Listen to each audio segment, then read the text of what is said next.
Bonjour Isabelle, qu'est-ce que c'est William. qu'une installation hybride? C'est une installation de chauffage qui fonctionne en couplage, par exemple fuel et énergie renouvelable, bois, pompe à chaleur, panneaux solaires, selon les possibilités. Ça veut dire ça, c'est un peu comme les voitures en fait. Parce qu'aujourd'hui, l'idée, c'est d'expliquer qu'en fait, la filière fuel essaie d'accompagner au maximum la transition énergétique. Le fuel est une énergie qui est encore très employée en France, très exploitée.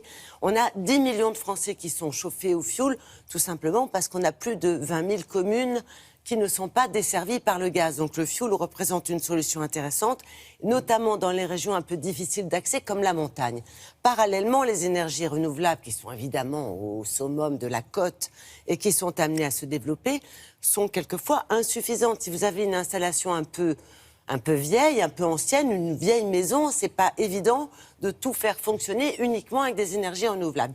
Donc la filière fuel vous propose aujourd'hui des installations en couplage où chacune va aider l'autre, où chacun prend le relais. Et se débrouille tout seul ou c'est vous qui devez brancher à chaque fois, enlever le fuel pour mettre l'énergie renouvelable? Non, généralement, ils se succèdent. Ils communiquent entre eux, ils s'appellent, ils se font des déjeuners. Comme sur la voiture elle passe de l'essence sur l'électrique. Voilà, alors ce qu'il faut savoir aussi, c'est qu'aujourd'hui, on a en plus des installateurs qui sont labellisés.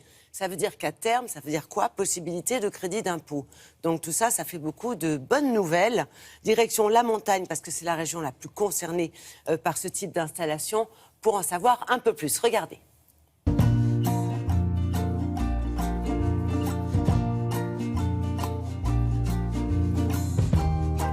Traditionnellement, le fioul est très implanté en montagne, car l'approvisionnement se fait très facilement également. Pour la simple et bonne raison, c'est que nous n'avons pas du gaz de ville qui arrive jusqu'à nous, en tout cas sur tout le secteur, et donc les frais sont énormes dès lors qu'on veut changer d'énergie.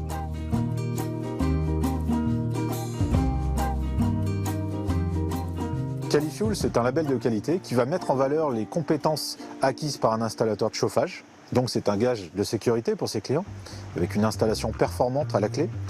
Et lorsque l'installateur a le label RGE, reconnu garant de l'environnement, il va pouvoir faire bénéficier d'aides financières à ses clients, comme par exemple le crédit d'impôt. Pareil, on fait clignoter en appuyant une fois sur OK.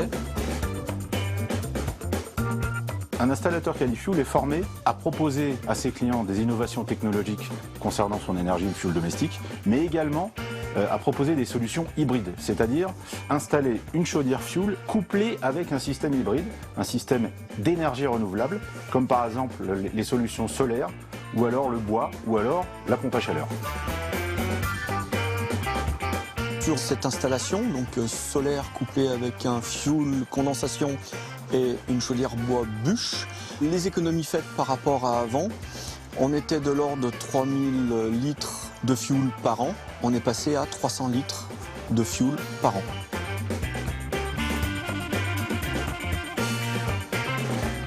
L'intérêt de coupler une chaudière traditionnelle avec une solution énergie renouvelable, c'est que lorsque vous avez besoin d'une grosse pointe de chauffe, en hiver par exemple, ça va être l'énergie traditionnelle, ce qu'on appelle conventionnelle, qui va produire ce chauffage. Et lorsque par exemple en été vous avez besoin d'un appoint pour l'eau chaude sanitaire, vous passez plus volontiers sur les énergies renouvelables comme par exemple des panneaux solaires. En termes d'économie, si vous changez un ancien générateur par un nouveau générateur de chauffage, type chaudière à condensation, vous gagnez environ 30% de consommation. Ajoutez à cela une nouvelle régulation de chauffage et éventuellement un système énergie renouvelable et vous pouvez quasiment gagner 50% sur une vieille chaudière. Le fuel s'inscrit complètement dans la transition énergétique puisque la volonté en réalité c'est de rejeter moins de carbone. Donc nous souhaitons associer des matériels performants nouvelle génération avec des énergies renouvelables qui nous permettent de moins consommer. Bon, c'est la même chaleur. Hein. C'est la même chaleur et puis c'est l'avenir. Vous avez vu, dans certains cas, on peut passer quand même de 3000 litres de fuel par an à 300. Donc c'est une économie gigantesque et c'est vrai que ça va permettre sans doute à terme de démocratiser aussi le coût des loyers. On pense à ceux qui partent au sport d'hiver cette semaine. C'est important d'avoir un chauffage un peu moins cher quand on part à la montagne. Voilà. Merci beaucoup. C'est une beaucoup. filière qui se mobilise beaucoup actuellement et qui en plus est labellisée. Profitons-en.